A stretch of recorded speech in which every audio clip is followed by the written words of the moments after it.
আমার একটি লেখা ছোট্ট গল্প আপনাদের সাথে শেয়ার করছি। পূজা ও কৌশিকী দুই বেস্ট ফ্রেন্ড।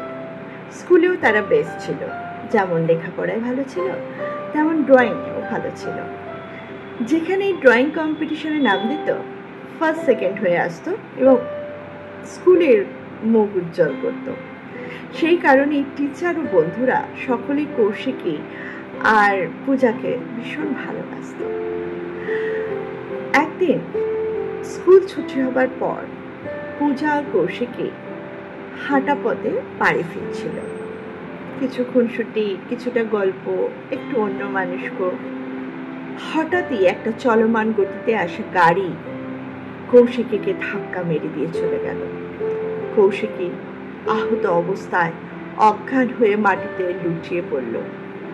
পূজা হতভম্ব হয়ে কি করবে না ভেবে উঠতে পারছিল না। চিৎকার করে হেল্প হেল্প হেল্প বলতে লাগলো। কিছুক্ষণের মধ্যে অনেক লোকজন জড়ো হয়ে গেল সেখানে। একটি লোকের কাছে গিয়ে পূজা তার মোবাইলটা চাইল। ভদ্রলোক মোবাইলটা দিয়ে সাহায্য করলো পূজাকে। পূজা চট করে কৌশিকের বাড়িতে খবর পাঠিয়ে দিল। সঙ্গে সঙ্গে তারা ছুটে এলো, কারণ হাঁটা পথ তো, বেশিক্ষণ সময় লাগলো না বাড়ির লোকেরা বা আসতে যেখানে অ্যাক্সিডেন্ট হয়েছে সেখানে। সঙ্গে সঙ্গে হসপিটালে ভর্তি করা হলো কৌশিকীকে। কিছুক্ষণ পরে জ্ঞান ফিরল কৌশিকী। পূজা মাথার সামনেই দাঁড়িয়েছিল। চোখ খুলেই আগে তার বেস্ট ফ্রেন্ডকে দেখতে পেল কৌশিকী।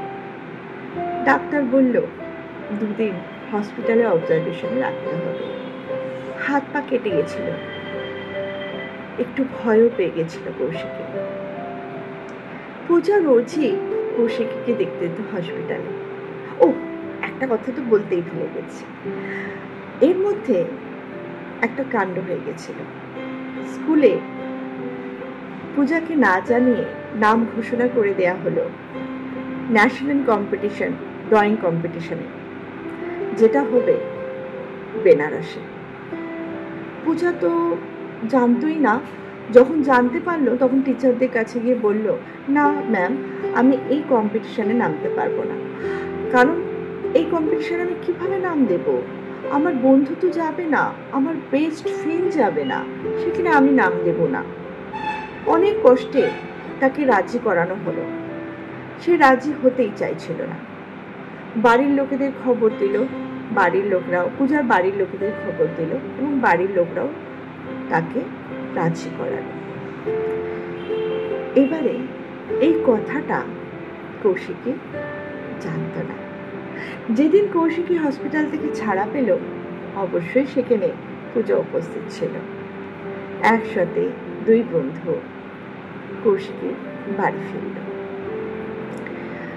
কৌশিকের বাড়ি ফিরে কত গল্প, কত কি আড্ডা মারল, কিন্তু পূজা এই কথাটা বলল না। যাই হোক, কৌশিকী জানতে পারল কোনোভাবে। তখন তার মনে খুব কষ্ট হলো। পূজা আমার কাছে এই কথাটা লুকিয়ে গেল নিজে সেরা হবার জন্য, নিজের আরো নাম হবার জন্য। কৌশিকীও বলল যে আমিও নাম দেব এবং প্রিন্সিপালের কাছে যাব। তার মা অনেক করে বোঝালো কৌশিকীকে, তোমাকে ডাক্তার বারণ করেছে, এখন কোথাও যাওয়া যাবে না, কিন্তু সে শুনলই না। কান্নাকাটি করা শুরু করে দিল। বাধ্য হয়েই মা তাকে প্রিন্সিপালের কাছে নিয়ে গেল। প্রিন্সিপাল শুনে বলল, আচ্ছা ঠিক আছে, তুমি চিন্তা করো না, তোমারও নাম দেয়া হবে। পূজাও জানতে পারল না কৌশিকীও নাম দিয়েছে ন্যাশনাল কম্পিটিশনে। এরপরে যেদিন ড্রয়িং কম্পিটিশন হচ্ছে বেনারসে, সেই দিনে পৌঁছে গেল পূজা। হল ঘরে ঢুকতে যাবে, হঠাৎ এক কোণের দিকে চোখ গেল পূজা। দেখল সেখানে কৌশিকী বসে আছে। ছুটতে গেল পূজা, কিরে তুই এখানে? কই তুই আমাকে বলিসনি তো যে তুইও আসছিস এই ড্রয়িং কম্পিটিশনে? তখন কৌশিকী বলল গম্ভীর গলায়, তুই কি আমাকে বলেছিলি তুই এখানে আসছিস?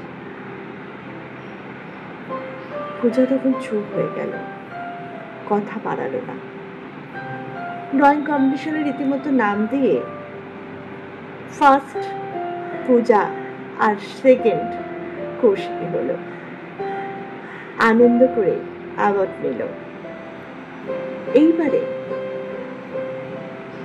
এইবারে যখন দুজনে স্টেজ থেকে নেমে আসছিল তখন পূজা কৌশিকীকে আলাদাভাবে একটা জায়গায় নিয়ে গেল আর বলল, আমি তোকে বলিনি তুই কষ্ট পাবি বলে। আমি এই কম্পিটিশনে আসতে চাইনি।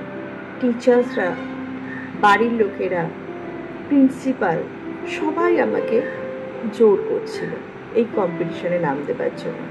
কারণ তাদের নাম তো উজ্জ্বল হবে, স্কুলের নাম উজ্জ্বল হবে, আমার নাম উজ্জ্বল হবে, এই কারণের জন্য। বিশ্বাস কর বন্ধু, আমি আসতে চাইনি। এই কথা শুনে কৌশিকীর মন ভরে গেল। ও ভাবল, ইস, আমি পূজাকে খুব ভুল ভেবেছিলাম।